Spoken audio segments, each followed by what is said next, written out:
Hello students, तो देखिए यहाँ पे हम जो टॉपिक स्टार्ट कर रहे हैं वो है वेव ऑप्टिक्स। ठीक है, तो देखिए वेव ऑप्टिक्स में आपको जो फर्स्ट है टॉपिक है वो है वेव फ्रंट। तो देखिए वेव फ्रंट क्या होता है।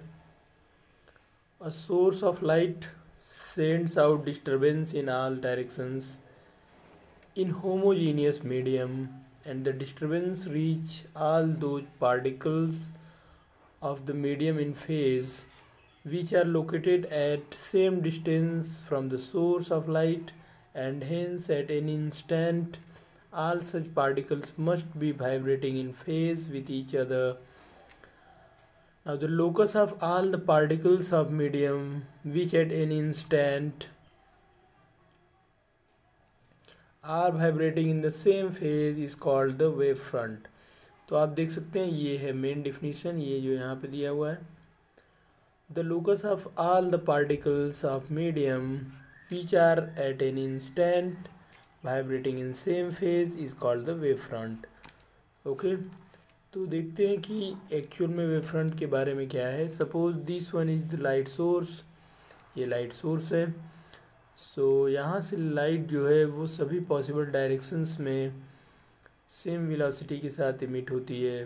वेलोसिटी आप जो भी हमने लाइट की स्पीड की वैल्यू पढ़ा है उसके अकॉर्डिंग ये सभी डायरेक्शन में चलती है। तो अगर ये पॉइंट सोर्स है तो आप इमेजिन कर सकते हैं कि ये जो लाइट निकलेगी ये एक ज्योमेट्री बनाएगी सेम टाइम पे। इस जो होगा स्फीयर, एक स्फीयर के फॉर्म में ये स्पेस कवर करेगी। तो अगर टी टाइम के बाद देखें तो इस टोटल डिस्टेंस ये सी टी सभी डायरेक्शन में ट्रेवल करेगी। तो सी टी जो लेंथ हुआ इतने लेंथ का एक स्फीयर बनेगा। तो यहाँ पे इस स्फीयर के सरफेस के सभी पार्टिकल जो होंगे वो सभी सेम फेज में वाइब्रेट कर रहे होंगे। तो इसी सरफेस को हम लोग कहेंगे वेव फ्रंट। लेकिन ये सरफेस इसी वेव फ्रंट नहीं हुआ। मान लीजिए कि आप टाइम t/2 लेते तो आपको एक सरफेस मिलता जिस जो इस सेंटर से c/2 डिस्टेंस पे होता, वो भी एक वेव फ्रंट बनाता। आप यहाँ पे ct/3 ct/4 ct/5 ct/6 ct/7, तो ऐसे करके बहुत सारे infinite number of surfaces imagine कर सकते हैं जिस पे सभी पार्टिकल्स सेम फेज में वाइब्रेट करेंगे। और वो सभी जो सरफेसेस होंगे सभी सरफेसेस को हम लोग वेव फ्रंट कहेंगे। तो वेव फ्रंट के नंबर काउंट करना पॉसिबल नहीं है, इनफाइनाइट नंबर में वेव फ्रंट हो सकते हैं। बट वेव फ्रंट्स क्या होते हैं? तो वेव फ्रंट ऐसे पॉइंट्स के लोकस है। यहाँ देखिए इंपॉर्टेंट डिफिनीशन है, the locus of all the particles of medium which are at any instant vibrating in same phase is called wave front. तो ऐसे पॉइंट्स का लोकस जो कि सेम फेज में वाइब्रेट कर रहे हो उसको कहते हैं वेव फ्रंट।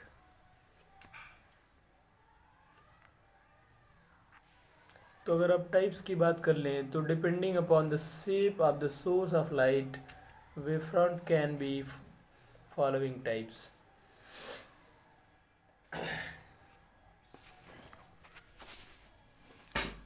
तो देखिए जो लाइट सोर्स है उसके अगर शेप के बेसिस पे बात करें तो वेव फ्रंट फॉलोइंग टाइप के हो सकते हैं। यहाँ पे आप देख सकते हैं ज्योमेट्री।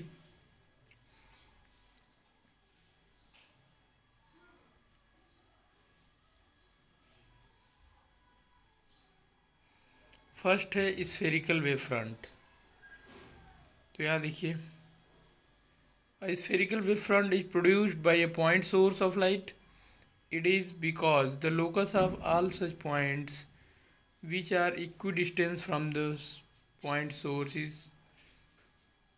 a sphere.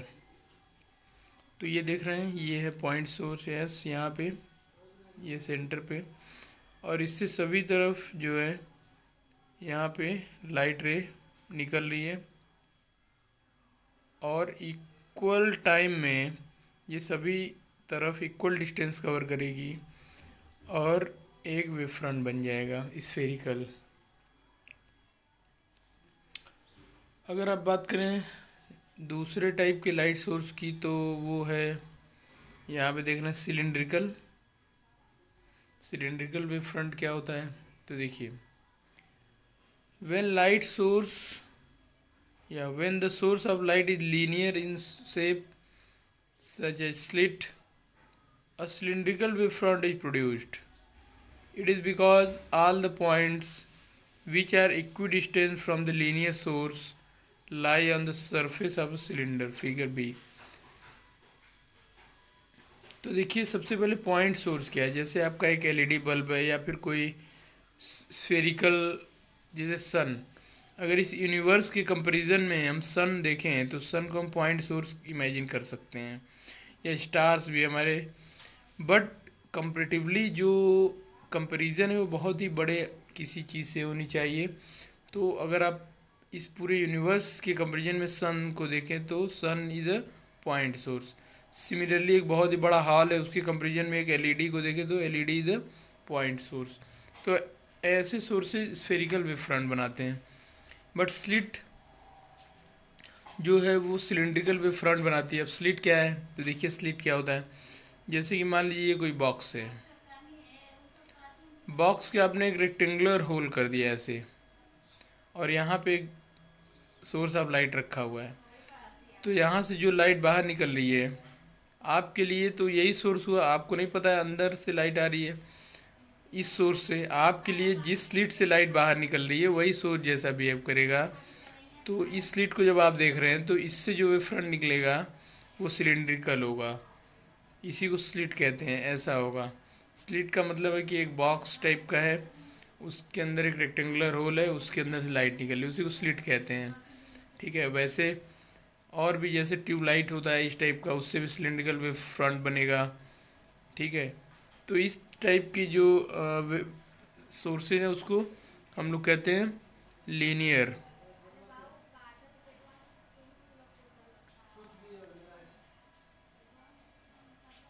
यहाँ देख सकते हैं जो लीनियर वेव फ्रंट है, लीनियर जब सोर्स है तो आपको वेव फ्रंट मिल रहा है सिलेंड्रिकल। ठीक है, ये देखिए ऐसा मिलेगा। चलिए आगे देखते हैं। प्लेन वेव फ्रंट भी है इसमें। तो ये प्लेन वेव फ्रंट क्या है,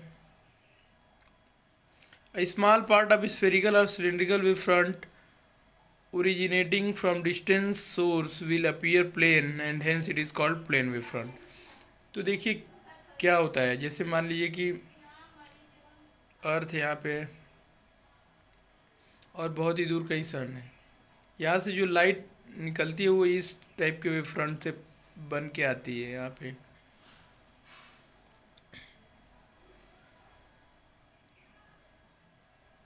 अब देखिए ये अर्थ पे लाइट आई, तो ये वेव फ्रंट जो होते हैं इसके से बहुत ही ज़्यादा बड़े हो जाते हैं, इस टाइप का दिखता है। तो इसका अगर एक छोटा सा पार्ट लें तो ये आपको प्लेन दिखेगा। तो आप इमेजिन कर सकते हैं कि अगर कोई वेव फ्रंट बहुत ही बड़ा हो, उसका एक छोटा सा पार्ट अगर आप लें तो वो आपको प्लेन दिखेगा। ऐसे ही अगर वेव फ्रंट सिलेंड्रिकल भी है और आप उसका एक छोटा सा पार्ट लेते हैं तो आपको प्लेन दिखता है। तो इसका मतलब कि जो वेव फ्रंट हमारे पास है वो या तो सिलेंड्रिकल है या फिर स्फेरिकल है या फिर सिलेंड्रिकल है, बट उसका अगर छोटा सा पार्ट लिया जा रहा है तो वो प्लेन जैसा दिख रहा है, जिसको हम लोग प्लेन वेव फ्रंट कहते हैं। तो प्लेन वेव फ्रंट या तो स्फेरिकल या फिर सिलेंड्रिकल वेव फ्रंट का ही पार्ट होता है। ठीक है, चलिए आगे चलते हैं। यहाँ देख सकते हैं आप, तो देखते हैं कि रे ऑफ लाइट क्या है। Arrow drawn normal to the wave front and pointing in the direction of propagation of the disturbance represent a ray of light. A ray of light is the path along which light travels. In figure, thick arrow represents the ray of light. Since the ray of light normal to the wavefront, it is sometimes called the wave normal. ठीक है, तो देखिए इसका concept exactly वैसा ही जैसा कि आपने पढ़ा हुआ है कॉन्सेप्ट इलेक्ट्रोस्टैटिक। अगर आप बात करें तो इक्विपोटेंशियल सरफेसेस में जैसे आपने पढ़ा हुआ है, ये कोई पॉइंट सोर्स है और यहाँ पे ये इलेक्ट्रिक फील्ड ऐसे निकलती है perpendicular to the equipotential surface. Exactly यही कॉन्सेप्ट यहाँ पे है। यहाँ पे क्या है, ये है सोर्स, वेव फ्रंट है, और लाइट रे ऑलवेज वेव फ्रंट से परपेंडिकुलर निकलती है। तो लाइट रे क्या है, लाइट रे वो डायरेक्शन को प्रेजेंट करता है जहाँ पे किसी पॉइंट पे लाइट एनर्जी फ्लो कर रही है। ठीक है, तो ये है, ये सभी रे ऑफ लाइट है, ये सभी इस वेव फ्रंट के जितने वेव फ्रंट होंगे सभी के परपेंडिकुलर पास करेंगे और लाइट के फ्लो के डायरेक्शन को प्रेजेंट करेंगे। कभी कभी इनको वेव नॉर्मल भी कहते हैं क्योंकि ये वेव फ्रंट के परपेंडिकुलर होते हैं। ठीक है, चलिए के पॉइंट में देखते हैं। The phase difference between any two point on the wave front is zero. तो ये बहुत इंपॉर्टेंट है। अभी भी आपने पढ़ा था कि जो वेव फ्रंट होता है उसके सभी पार्टिकल्स या सभी जो भी पॉइंट्स है उस पर वो सेम फेज में वाइब्रेट करने चाहिए, तभी उसको वेव फ्रंट कहेंगे। तो किसी भी दो पार्टिकल के बीच का फेज डिफरेंस डेल्टा फाई जो होगा वो ज़ीरो होगा in case of wave front. Delta phi is zero. Delta phi क्या है, यहाँ पे फेज डिफरेंस है। फेज डिफरेंस क्या होता है, आपने क्लास 11th में डिटेल में पढ़ा है फेज़ के बारे में, तो वहाँ पे आप पढ़िए क्लास 11 से फेज़ आपको डिटेल में पढ़ना होगा। ठीक है,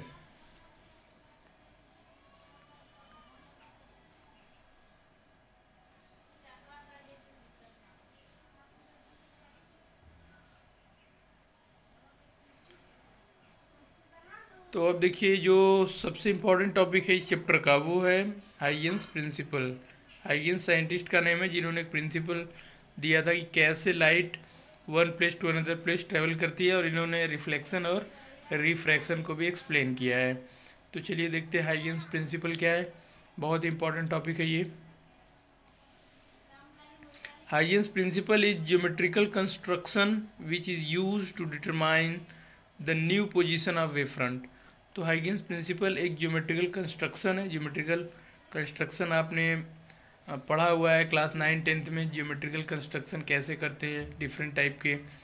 ठीक है, तो ये एक तरीके का ज्योमेट्रिकल कंस्ट्रक्शन है which is use to determine the new position of a front at a later time from its given position at any instant. तो जैसे कि अगर मान लीजिए यहाँ पॉइंट सोर्स है, इसका ये वेव फ्रंट है, तो कुछ देर बाद न्यू वेव फ्रंट कहाँ बनेगा, कैसे बनाएंगे ज्योमेट्रिकली, उसी के लिए ये वेव फ्रंट हाइगेंस प्रिंसिपल दिया गया है। ये एक तरीके का क्या है, कंस्ट्रक्शन है। ध्यान से देखिए, in other word the principle gives a method to know as to how light spread out in the medium. और दूसरी बात ये प्रिंसिपल ये बताता है कि किसी मीडियम में लाइट कैसे स्प्रेड होती है। तो ये दो बातें हैं हाइगेंस प्रिंसिपल के लिए। हाइगेंस प्रिंसिपल ज्योमेट्रिकल कंस्ट्रक्शन है जिसका इम्पोर्टेंस क्या है। पहला तो ये है कि ये वेव फ्रंट को न्यू पोजीशन को फाइंड आउट करने में हेल्प करता है। ठीक है, और दूसरा कि ये बताता है कि लाइट कैसे स्प्रेड होती है मीडियम में। तो ये दो बातें हाइगेंस प्रिंसिपल से रिलेटेड है, बहुत इम्पोर्टेंट है।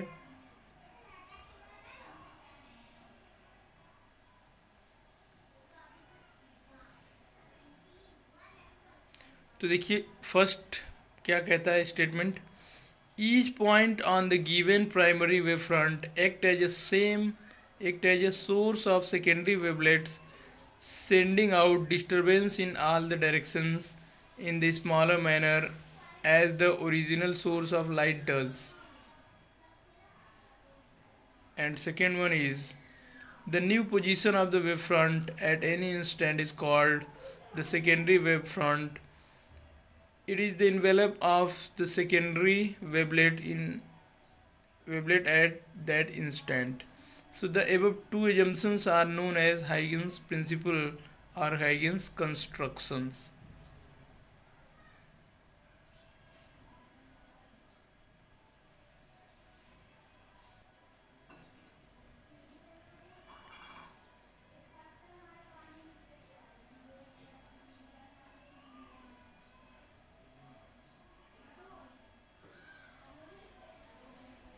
अब इसी के बारे में हम लोग देखेंगे, ये जो आपको यहाँ पर डायग्राम में दिखाई दे रहा है।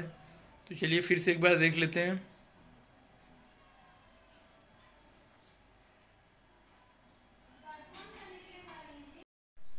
तो देखिए हम लोग जो है कि देख रहे हैं यहाँ पे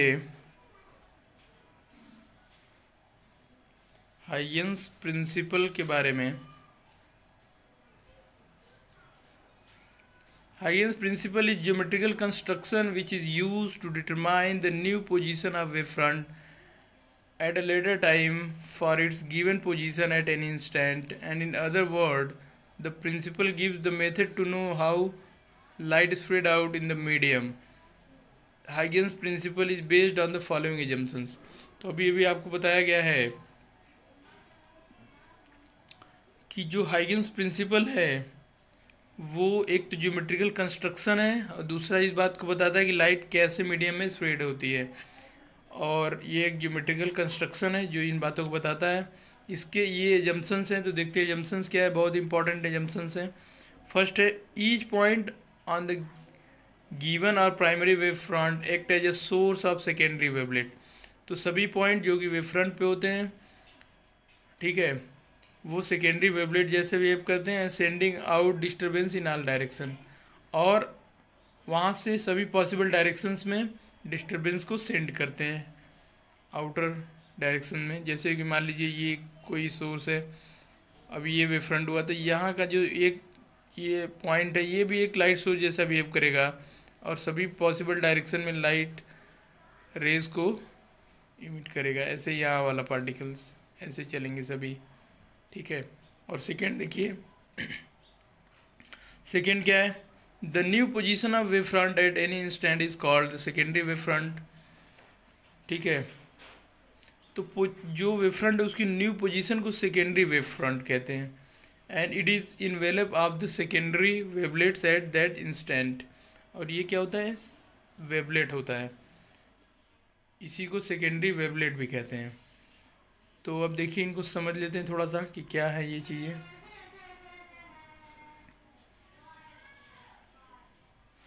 तो यार देखिए, the above two assumptions are known as Huygens principle और हाइगेंस कंस्ट्रक्शन। तो ये जो दोनों एजम्पशंस हैं इन्हीं को हाइगेंस प्रिंसिपल और हाइगेंस कंस्ट्रक्शन प्रिंसिपल कहते हैं। अब इसको देख लेते हैं डायग्राम से, ठीक है। तो देखिए इस डायग्राम में ये है पॉइंट, ये क्या है, एक सरफेस है जो कि ए बी है। ये एक वेव फ्रंट का सरफेस है जिसपे बहुत सारे पॉइंट ब्लैक स्पॉट से दिखाए गए हैं। इन सभी पॉइंट से देखिए सभी पॉसिबल डायरेक्शन में लाइट रे आगे बढ़ेगी, और सी इंटू डेल्टा टी टाइम के बाद, इन सभी से सी इंटू डेल्टा टी टाइम के बाद ये लाइट ऐसे चलेगी। तो आपने ये ड्रॉ किया, इसी को इनवेलप कहते हैं ये जो है, ठीक है। एक कर्व टाइप का टेंजेंट है। एक्चुअल में 3 डायमेंशन में अगर बात करें, आप इमेजिन करिए ये बॉल्स रखे हुए हैं, ये देखिए बॉल जैसा स्ट्रक्चर बना रहे हैं, ये बॉल रखे हुए हैं। तो इन सभी को टच करते हुए जब आप कोई टेंजेंट ड्रॉ करते हैं तो ये एक्चुअल में एक प्लेन जैसा होगा और कर्व होगा। इसी टाइप के टेंजेंट को इनवेलप कहा जाता है। तो ये जो इनवेलप है यही new position of wave front को प्रेजेंट करता है। तो ये आप इमेजिन कर सकते हैं कि ये ज़रूर पॉइंट सोर्स से निकला होगा वेव फ्रंट, इस टाइप का बन रहा है। तो क्योंकि ये सिलिंड्रिकल नहीं है बल्कि स्फीयर का पार्ट दिख रहा है, तो ये किसी पॉइंट सोर्स से निकला होगा। अब यहाँ पे देख सकते हैं सेकेंड केस में ये जो पार्ट है, अगर आप देखें ये प्लेन है, इसका मतलब ये या तो स्फेरिकल या फिर सिलिंड्रिकल वेव फ्रंट का पार्ट है, ठीक है। अब देखिए यहाँ पे सभी जो बॉल्स हैं वो एकदम एक ही लाइन में रखे हुए हैं। तो इन सभी बॉल को टच करते हुए एक प्लेन जब आप ड्रॉ करेंगे जो कि स्ट्रेट लाइन होगा, स्ट्रेट लाइन में होगा, तो ये प्लेन भी new position of wave front को प्रेजेंट करेगा। बट ये है कि ये एक पार्ट है किसी बहुत ही बड़े स्फेरिकल या फिर सिलिंड्रिकल वेव फ्रंट का। तो आप देख सकते हैं ये कैसे बनाते हैं इसको, यहाँ पे फिगर से क्लियर हो रहा है। अब की पॉइंट देखिए क्या है इसमें, की पॉइंट ये है कि Huygens principle is simply a geometrical construction to find the position of the wave front at a later time. तो जो हाइगेंस प्रिंसिपल है वो एक ज्योमेट्रिकल कंस्ट्रक्शन है जो कि किसी न्यू टाइम पे वेव फ्रंट की पोजीशन को जानने के लिए और कैसे लाइट स्प्रेड होती है मीडियम में उसको जानने के लिए यूज़ किया जाता है। तो अब इसके बाद जो कॉन्सेप्ट आता है वो है principle of superposition of waves. आपने क्लास 11th में भी बहुत ही अच्छे से पढ़ा था प्रिंसिपल ऑफ सुपरपोजिशन, देख लेते हैं यहाँ पे। यहाँ देखिए, when two or more than two waves superimpose over each other at a common particle of medium, then the resultant displacement y of the particle is equal to the vector sum of the displacement y1 and y2 produced by the individual wave, that is y is equal to y1 plus y2। तो ये है principle of superposition. ये तो statement है, लेकिन इसका meaning क्या है देखते हैं। मान लीजिए कि ये कोई पार्टिकल है, यहाँ से कोई वेव आती है, तो इस पार्टिकल का इस लाइन से ऊपर सपोज कुछ डिस्प्लेसमेंट हो जाता है x, ये वेक्टर फॉर्म में, ये फर्स्ट वेव की वजह से। सपोज दूसरी वेव आती है तो इसका डिस्प्लेसमेंट हो जाता है x1 vector in the same direction. ठीक है, तो ये कहता है कि जब दोनों वेव एक साथ मीडियम में चलेंगी तो इस पार्टिकल का टोटल डिस्प्लेसमेंट होगा vector x plus vector x1।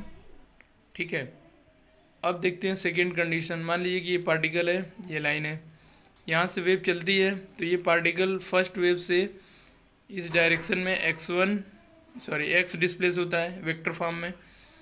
Suppose second wave के आने से सेम पार्टिकल अपोजिट डायरेक्शन में चलता है x1।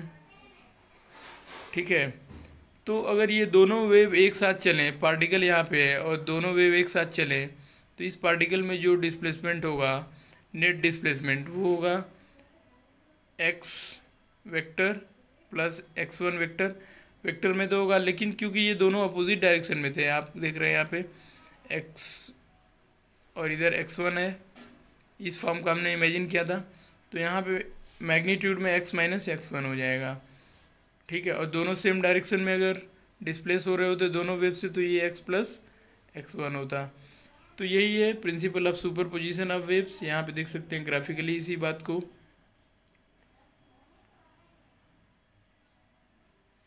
देखिए, कोई पार्टिकल अगर किसी एक वेव की वजह से y1 डिस्प्लेस होता है, दूसरे वेव की वजह से वही पार्टिकल y2 डिस्प्लेस होता है, तो अगर दोनों वेव मीडियम में एक साथ चले तो वो पार्टिकल कितना डिस्प्लेस होगा, y1 plus y2।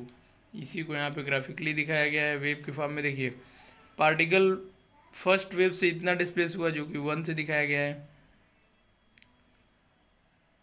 Second wave से जो डिस्प्लेसमेंट है वो वेव 2 से दिखाया गया है। तो अगर दोनों एक साथ चले तो ये रिजल्टेंट बनेगा जो कि डॉटेड लाइन से दिखाया गया है। ठीक है, तो इसी को कहते हैं principle of superposition of waves. I hope कि आपको ये बात समझ में आ गई होगी।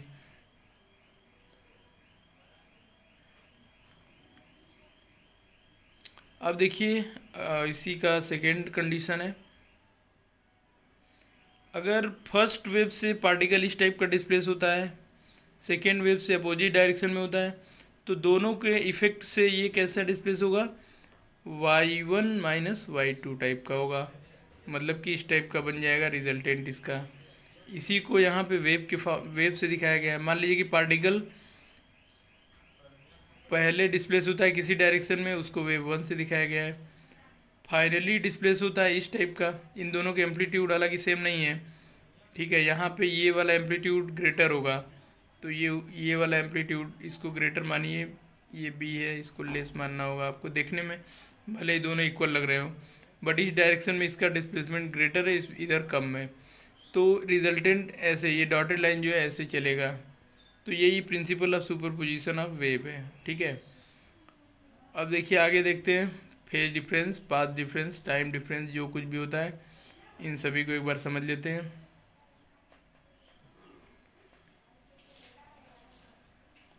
तो यहाँ देखिए phase difference, path difference, time difference. तो फेज पहले देखते हैं क्या होता है। द आर्गुमेंट ऑफ साइन और cosine in the expression for displacement of wave is defined as the phase for displacement y is equal to a sin omega t। In this equation the term omega t is phase और instantaneous phase. तो यहाँ पे ये जो sign का argument है इसी को फेज कहते हैं मैथमेटिकली, इसी को फाई से रिप्रेजेंट करते हैं। तो यहाँ देखिए फेज डिफरेंस फाई, कई बार इसको इंस्टेंटेनियस फेज कहते हैं। ठीक है, और फेज डिफरेंस का टर्म भी आएगा जब दो वेव चलती हैं एक साथ, तो वहाँ पे फेज डिफरेंस का कॉन्सेप्ट आता है। ठीक है, तो देखते हैं फेज डिफरेंस क्या है। The difference between the phases of the two waves eight a point is called phase difference. If y1, अगर देखिए y1 की value a1 sign omega T हो और y2 की value a2 sine omega t plus phi, तो ये जो sign का आर्गूमेंट है उनका जो डिफरेंस होता है उसी को कहते हैं फेज डिफरेंस। तो अगर आप देखें फेज डिफरेंस फाइंड आउट करना है अगर आपको, तो यहाँ पे क्या है, ओमेगा टी है, फाई वन हुआ आपका ओमेगा टी और फाई टू क्या हुआ, फाई टू हुआ ओमेगा टी प्लस फाई। तो डेल्टा फाई क्या होगा, तो डेल्टा फाई होगा phi two minus phi one. तो देखिए phi two minus phi one करेंगे तो ये पार्ट कैंसिल होगा, बचेगा फाई। तो यही आपका फेज डिफरेंस हो गया। तो अगर आपके पास टू या मोर देन टू वेव्स हैं तो उनके जो साइन है, उनके जो आर्गूमेंट का डिफरेंस हुआ उसी को फेज डिफरेंस कहते हैं। देखिए यहाँ पे इस केस में ये ओमेगा टी और ओमेगा टी प्लस फाई, इनके बीच का जो डिफरेंस है वही फेज डिफरेंस फाई होता है। अब देखते हैं पाथ डिफरेंस क्या है। तो यहाँ पे देखिए the difference in the path length of the two waves meeting at a point is called path difference between the two waves at that point. Also इसको डेल्टा से प्रेजेंट करते हैं। और पाथ डिफरेंस अगर आपको फाइंड आउट करना है और फेज डिफरेंस पता है तो आपके पास रिलेशन है delta is equal to 2 pi by lambda into delta phi. तो यहाँ से आप कैलकुलेट कर सकते हैं पाथ डिफरेंस। और आपके पास एक और रिलेशन मिलता है जिसको कहते हैं हम लोग time difference. So time difference between the waves meeting at a point is defined like this, T by 2 pi into delta phi. ये है टाइम डिफरेंस, ठीक है। तो टू वेव्स के बीच टाइम डिफरेंस अगर आपको फाइंड करना है तो आप लिख सकते हैं T by 2 pi into delta phi.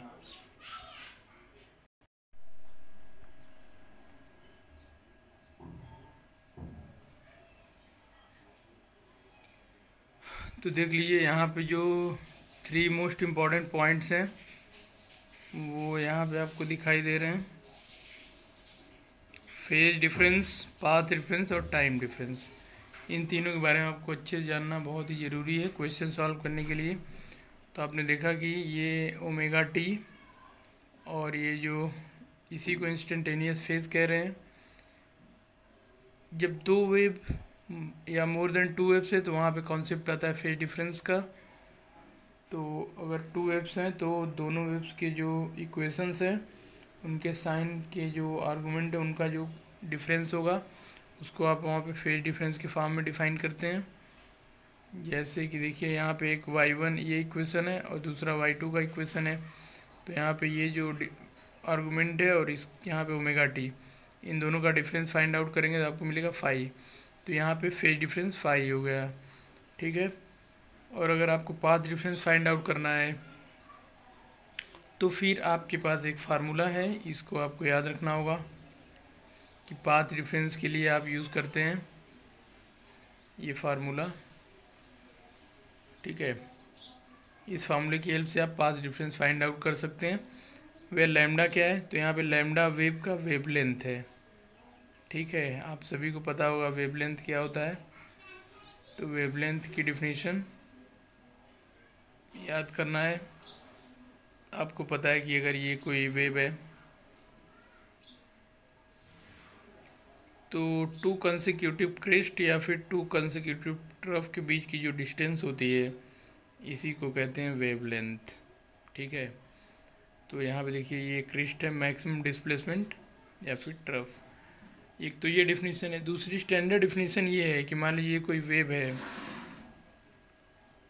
तो दो कंसेक्यूटिव पार्टिकल्स जो कि सेम फेज में हों उनके बीच की डिस्प्लेसमेंट को भी हम लोग वेवलेंथ कहते हैं। तो आप कह सकते हैं wavelength is the displacement between two consecutive particles vibrating in same phase. तो यहाँ पे ये देखिए अगर ये कोई वेव है तो इसमें जो पार्टिकल यहाँ पे इसका वाइब्रेशन एग्जैक्टली यहाँ वाले जैसा होता है और इसका एग्जैक्टली यहाँ वाले जैसा होगा, लेकिन ये दोनों कंसेक्यूटिव हैं तो इन दोनों के बीच का जो डिस्प्लेसमेंट है इसी को वेवलेंथ कहते हैं। वैसे यहाँ पे देखिए ये है तो इसका कंसेक्यूटिव यहाँ पे मिलेगा, ठीक है, ये वाला। तो इस तरीके से वेवलेंथ यहाँ पे डिफाइन करते हैं हम लोग। अगर डाउनवर्ड में आप देखना चाहें तो आप इस ये वाला है, तो इसका कंसेक्यूटिव इसके जैसा सेम फेज में पार्टिकल यहाँ पे होगा, ये नहीं होगा क्योंकि देखिए इसकी डायरेक्शन यहाँ पे इस डायरेक्शन में चल रहा है ये, जबकि ये डाउनवर्ड चल रहा है और ये भी डाउनवर्ड चल रहा है, तो ये दोनों सेम फेज में है। और इसके बाद आगे फिर से यहाँ पे मिलेगा, तो ये दोनों कंसेक्यूटिव हैं, तो इनके बीच की जो डिस्प्लेसमेंट है उसको वेवलेंथ लैम्डा कहेंगे। तो आप सिंपली कह सकते हैं wavelength lambda is defined as the displacement between two consecutive particles vibrating in same phase. बहुत ही अच्छी डिफिनीसन है, ठीक है। इसके बाद टाइम डिफरेंस के लिए अगर आपको देखना है तो आप ये फार्मूला देख सकते हैं, बहुत important formula, omega into phi के फॉर्म में भी लिख सकते हैं आप, या फिर T/2 सॉरी ये ओमेगा बाई नहीं होगा, ये ओमेगा को अपॉन में करके करना होगा, तो अगर आप चाहें तो उस फॉर्म में कर सकते हैं, या फिर T/2 इंटू फाई से कर सकते हैं इसको टाइम डिफरेंस, ठीक है। अब क्योंकि आपको पता है कि ओमेगा की वैल्यू होती है 2π/T, तो आप यहाँ पे 1/ओमेगा के फॉर्म में इसको लिख सकते हैं T/2π। तो आपका यहाँ पे इक्वेशन मिलेगा time difference is equal to 1/ओमेगा इंटू फाई। तो इस फॉर्म का आप चाहें तो लिख सकते हैं ओमेगा के फॉर्म में, ठीक है। तो ये है इक्वेशंस जो कि बहुत इंपॉर्टेंट है। इन सभी इक्वेशंस पे आपको 1 मार्क्स के क्वेश्चन मिलते हैं, इन सभी जो भी ये फार्मूलेज हैं, ठीक है। अब यही फार्मूला इसमें आप चाहें तो यहाँ से आपको फेज डिफरेंस पूछा जा सकता है, पाथ डिफरेंस गिवन होगा तो, और यहाँ पे टाइम डिफरेंस गिवन होगा तो आपको फेज डिफरेंस पूछा जा सकता है। तो कई बार क्वेश्चन इस फॉर्म के आते हैं कि आपको डायरेक्ट पाथ डिफरेंस दिया होगा और आपको फेज डिफरेंस निकालना होगा, टाइम डिफरेंस दिया होगा, फेज डिफरेंस निकालना होगा। तो अगर आपको ये सारे फार्मूले याद है तो आप आसानी से इन चीज़ों को सॉल्व कर सकते हैं। तो ये सारे देख लीजिए फार्मूले, ये बहुत इंपॉर्टेंट है और इन पे क्वेश्चन भी सॉल्व करिए।